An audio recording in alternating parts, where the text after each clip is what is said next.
Hello and welcome back to my channel. Today I'm going to do a book haul. Before I jump into the book haul, I just wanted to say a quick thank you to everyone who reached out to me after my last video where I spoke about my dad's cancer. It means so much that I have all kinds of people I don't know rooting for me and, cheering us up and just making me realize that, we're not the first family to go through this, and we will get through it. So thank you so much for all the kind words. So today I'm going to do a book haul. Like I said, it has been quite a while since I have done one. I have acquired many books. A lot of these are like advanced reading copies, but hopefully you'll find some books to put onto your TBR because there's a lot of good stuff coming out this year and I'm excited to share some of it with you. Also want to mention some of these are like the first time that I am actually reading a synopsis, so bear with me if I am a little all over the place and kind of just reading the backs of books. So the first one that I want to mention is The Plus One by Maisie Eddings. I believe this book is already out. I read another book from this author called A Brush with Love and it was really sweet. I really liked it. This is from the same sort of like series, the same kind of universe. So this one does look good and I just think the cover is so cute. I love this mint green. So this one says, some facts are indisputable. The sun rises in the east and sets in the west. Gravity exists. Indira doesn't like Jude. Jude doesn't like Indira. But what happens when these childhood enemies find the only thing they can rely on is each other? On paper, Indira has everything together, an amazing job, a boyfriend, and a car.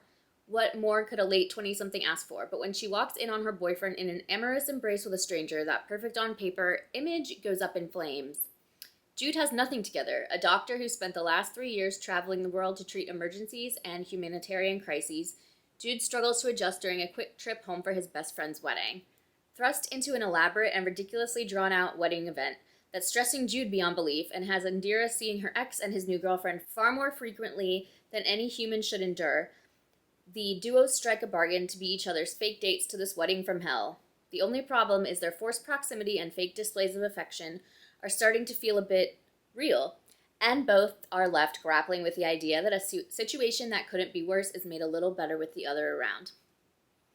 Okay, so I'm gonna keep my expectations tempered a bit because this has two of my favorite tropes. We've got the hate to love and fake dating. I love fake dating and I love books set like in and around weddings. So I think this is gonna be so great. I'm so excited about reading this one. The next book I got that I am so excited about is The Woman Inside by M.T. Edvardson. This is, I believe, translated from Swedish, if I'm not mistaken. Yes. And I read another book from this author called A Nearly Normal Family that I really liked. It was like one of the thrillers I read when I was like really getting back into reading a lot, and it really like cemented my love for the genre. So I'm looking forward to this. It says, Bill Olson, recently widowed, is desperate to provide for his daughter Sally. Struggling to pay rent, he welcomes a lodger into their home. Carla, a law student and aspiring judge who works as a housekeeper to make ends meet. Her clients are the Ritters, an incredibly wealthy couple who hide behind closed doors. The wife is ill and hasn't left the house in months. The husband is controlling and obsessive. Is he just a worried husband concerned for his wife's health, or is there something more sinister at play? As Bill's situation becomes more dire, Carla is forced to make a difficult choice. And when the Ritters wind up dead and Carla is pulled in for questioning, she's made to defend some parts of her past she'd rather not revisit. Love rich people drama, love murders in books, so this sounds so good. I am excited to read this. This one comes out sometime in June, so this is going to be on sale this month, and I'm looking forward to reading it. Next up is You Were Always Mine by Christine Pride and Joe Piazza. I read a book that they wrote together last year called We Are Not Like Them. We Are Not Like Them, that's it. And I really liked it, and also this cover, so gorgeous, obsessed. So I was very excited to get this one also from the publisher, so thank you to Atria Books. I'm so excited. This is about Cinnamon Haynes' life may not look like much. A good man, a steady job, and a cozy home, but it's more than what her difficult childhood promised. Her life's mantra is to be good, quiet, and grateful until she becomes haunted by a terrifying question. Is this all there is? Meanwhile, 19-year-old Daisy Dunlap has had her own share of problems, including a big one, the unexpected pregnancy that threatens all of her fragile hopes for the future. Desperate, broke, and alone, she makes a drastic decision with devastating consequences. When Cinnamon finds an abandoned baby and takes the blonde-haired, blue-eyed newborn home, the ripple effects risk exposing the truth about Cinnamon's own past as she struggles to navigate the fault lines that erupt in her marriage and deal with the judgments about why a baby like her has a baby like this. Wow, a woman like her has a baby like this. For as much as I read, apparently I can't actually read. These two women, unlikely friends and kindred spirits, must face down their secrets and trauma and unite for the sake of the baby they both love in an unforgettable story propelled by provocative and timely questions about race, class, and motherhood. Is being a mother a right, an obligation, or a privilege? Who gets to be a mother and to whom? And what are we willing to sacrifice for the sake of our marriage, friendship, and our dreams? So this sounds really good. It definitely seems like it could have polarizing views. I know that this writing duo's last book definitely had some polarizing views. It was actually about a woman, I should say two women, one was black and one is white, and they have been best friends their whole lives, and the white woman ends up married to a cop who shoots and kills an unarmed black man or kid, I can't recall. And so it's kind of like how their whole relationship dynamic works through that. I found it really I really liked it a lot. But this seems like it might have like some similar kind of vibes.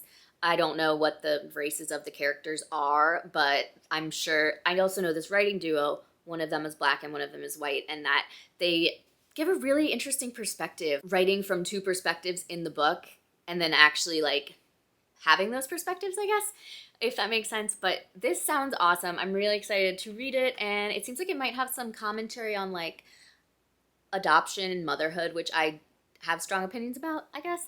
So I'm looking forward to reading this and seeing how I end up feeling about it. I keep looking at all these piles of books that I still have sitting here that I want to talk about. So I'm probably going to stop reading the entire description because that is going to be a little excessive, and I don't think anybody wants to hear me talk that much. So, Homebodies by Tembi Denton Hurst. So this I did get from the publisher Harper, so I'm excited for this. I also think I have the audiobook from Libro FM, so looking forward to this.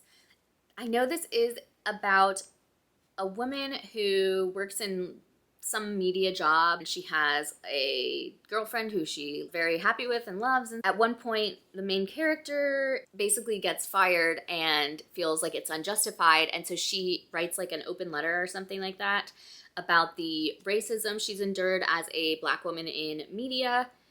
But then it's like her letter's met with silence and she's just kind of like goes in a tailspin. And it seems like she moves back to her hometown because she just wants to get away. She goes back to her hometown and she's enjoying being there, but can't run away from your problems forever. So this seems like a really interesting book. I don't know how much queerness is in it, but it seems like a good one to read this month for Pride. And because I'm really going to try to stick to mainly queer authors or queer main characters, and this seems like a good one. This is one I'm really excited about. So this was sent to me by Source Books, so thank you to them for this copy. Delicate Condition by Danielle Valentine. It's blurbed by Andrea Bartz, and it says, the feminist update to Rosemary's Baby we all needed. So literally, like, say less, I'm sold. This sounds so good. It's about this woman who cannot seeming to get pregnant, and she's done IVF, and it's just been a struggle, and it seems to her like someone's like sabotaging her, like her medicines will go missing, her like appointments are changed without her knowledge, and so she's like, am I just not supposed to be a mother? And she goes to the doctor and they tell her that she has miscarried, which is really sad, but she refuses to believe it, and she's like, I can still feel the baby moving in me. So I don't know what's going to happen after that, but it sounds so cool. I cannot wait to read this. I am excited for like a feminist horror book. Haven't read one in a while, and this seems like it's going to be a winner. I already started reading this, so I have the book cover taken off, but this is The Spectacular by Fiona Davis. I'm like about a third of the way through, and it's so good. It's about a girl who leaves secretly, sort of, from her hometown just outside of New York City and becomes a Rockette against her parents, well, her father's wishes and her boyfriend's wishes. But it has to do with like bombings that happened around New York City in like the 40s and 50s. So I actually didn't really know about that. So I'm learning a lot, and I'm so excited. I'm loving this book. I can't put it down. So I look forward to sharing my final thoughts on this one. And thank you to Dutton Books for sending me a copy. Next, I have Sister Friends Forever by Kimberla Lawson Roby.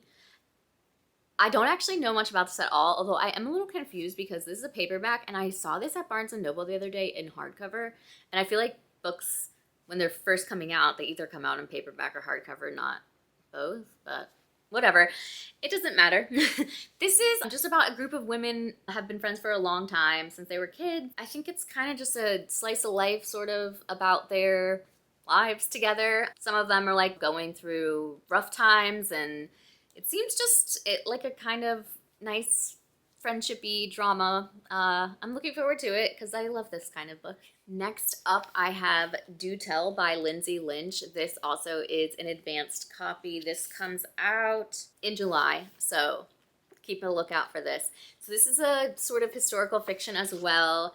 It's about a character actress who is kind of like coming to the end of her contract with FWM Studios, where, you know, she's an actress in the movies, but she has always kind of been like a Hollywood gossip columnist as well. And so she ends up getting a letter from an up-and-coming starlet that she was assaulted by an A-list actor. So the main character, Edie, she wants to publish this, but when she's left the acting business to be a journalist, sharing all the secrets she knows about all these stars from movie sets and stuff, it doesn't go well with her former friends, and, you know, she ends up being taken to court, it seems like. And she has to I don't know if she's taken to court or if it's like she has to testify about some of the claims she made in her. Read the book. We'll all find out together. But it sounds really good. I love kind of like old Hollywood type books with that. And there's one I read last year, Mercury Pictures Presents. There's a lot of stuff in it. It's more about like World War II and Hollywood during that time, but this sounds really interesting. I just love that old Hollywood vibes and scandal, and yes, I'm here. Next, I have One Summer in Savannah by Tara Shelton Harris. This was sent to me by Sourcebooks Landmark. Thank you for the copy. This is one that I've actually had for a little while now. I've just been kind of waiting for like the right moment when I want to pick it up. But I don't even think I really knew what it was about fully, because I'm reading the back now and I'm like, why did I not pick this up already? So it's about a woman named Sarah who left her home in Savannah 8 years earlier and following a terrifying assault that's left her with an 8-year-old daughter. So I'm assuming it's like a sexual assault, perhaps. But she ends up having to go back to her hometown when her father is ill, and she's kind of forced to revisit some painful memories. Additionally, she has to take care of her father and her daughter, and she also lives next door, I believe, to the family of the man who assaulted her, and they don't know that, I'm guessing, the son of theirs that assaulted Sarah is the father of her kid, and he's in prison, but there's just like a lot of reminders about all that going on, it seems like. Yeah, that's what I got so far. That's what I've got from the back, but it's just, I love this kind of book, these like family dramas, you know, little hard-hitting every now and then, and yeah, I think this is going to be a really, really good one. So another in the family drama segment, we have Little Monsters by Adrienne Brodeur. This is, I think, a Aardvark Book Club pick for the month of June, so maybe you want to pick this for that if you are a subscriber. I got this from the publisher. This is an ARC copy, so yeah, thanks to Avid Reader Press for this book. It is about two adult children who have lost their mother when they were little, and their father is an oceanographer. They've mainly been raised on Cape Cod, and apparently the siblings have a very complicated relationship, it seems, but they both have to come back to their hometown, another one of those, for the father's 70th birthday. He has bipolar disorder and he hasn't been taking it. So he knows his children are going to be mad because apparently he's like on the verge of a scientific breakthrough, and the medicine, I guess, can like kind of cloud things for him a little bit. And yeah, so it just seems like a family drama. It seems like it's drawing on the biblical tale of Cain and Abel. So a little bit of a hint there, I guess, of where it's going, what it's about. But yeah, it seems like a good one. And it's such a pretty cover. It's like, looks like a beautiful painting. I don't know. I'm excited to read this. Next up, I have My Name is Iris by Brando Skyhorse. This comes out in August, and this was sent to me again by Avid Reader Press, so thank you so much for this book. I am going to actually read the back on this one because it seems kind of complicated for me to try to say in my own words, plus it's been written by an actual author instead of me just talking out of my butt, so... Iris Prince is starting over. After years of drifting apart, she and her husband are going through a surprisingly drama-free divorce. She's moved to a new house in a new neighborhood and has plans for gardening, coffee clubs, and spending more time with her 9-year-old daughter, Melanie. It feels like her life is finally exactly what she wants it to be. Then one beautiful morning, she looks outside her kitchen window and sees that a wall has appeared in front of her front yard overnight. Where did it come from? What does it mean? And why does it keep growing? Meanwhile, a Silicon Valley startup has launched a high-tech wrist wearable called The Band. Pitched as a convenient, eco-friendly tool to help track local utilities and replace driver's licenses and IDs, The Band is available only to those who can prove parental citizenship. Suddenly Iris, a proud second-generation Mexican-American, is now of unverifiable origin, unable to prove who she is, and more importantly, where her family belongs in America. Amid a climate of fear and hate-fueled violence that puts herself and her family in danger, Iris must confront how far she'll go to protect what matters to her most. So it's like a little bit dystopian, a little bit drama, a little bit far too close to reality, and I think it sounds really, really good. I know this author has like won a lot of awards, and not that, whatever. So I'm excited for this. It sounds like a really interesting and another unique concept. I love kind of dystopian books that are just set outside of reality, but like you can see how this could become a thing. So really kind of scary. Maybe some like social horror in there, but I am looking forward to that one. All right, next is The Conleys of County Down by Tracy Lang. I love this cover. Again, it's like so like purple and navy and green and beautiful, and I love it. This book is by the same author as We Are the Brennans, which I really enjoyed, about like an Irish-American family and just like their drama-rama. We've got the same situation going down here, except I think these ones might actually be in Ireland. I don't know. Maybe not. It's about a woman that just gets out of prison, and she was serving 18 months on a drug charge. And so she has to basically start rebuilding her life again at 30 years old.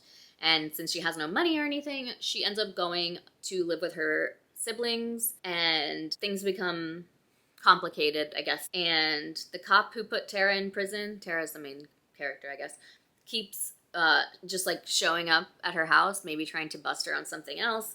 So it seems just like a woman kind of trying to get her life together, and the drama that comes with it with her family. And I don't know if that's a great description, but it sounds like a book that I would like. I love a family drama, especially one that's like very complicated and twisty, and it seems like that's what we're gonna get here.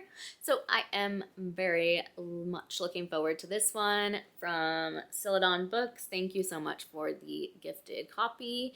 And just, I can't get over this cover. Like, I just can't. Okay, we finally gotten to the last one that I want to talk about in this video. This does not come out until December, so I feel like a little bit bad by sharing it so early, like 6 months early, but it sounds really good. Again, I'm gonna read the back on this one because it does kind of complicated, but it's called Yours for the Taking by Gabrielle Korn. The year is 2050. Ava and her girlfriend live in what's left of Brooklyn, and though they love each other, it's hard to find happiness while the effects of climate change rapidly eclipse their world. Soon it won't be safe outside at all. The only people guaranteed survival are the ones whose applications are accepted to the Inside Project, a series of weather-safe city-sized structures around the world. The director of the Inside, being built in the bones of Manhattan, is Jacqueline Millender, a reclusive billionaire / women's rights advocate. Her ideas are unorthodox yet alluring, challenging the very concept of empowerment.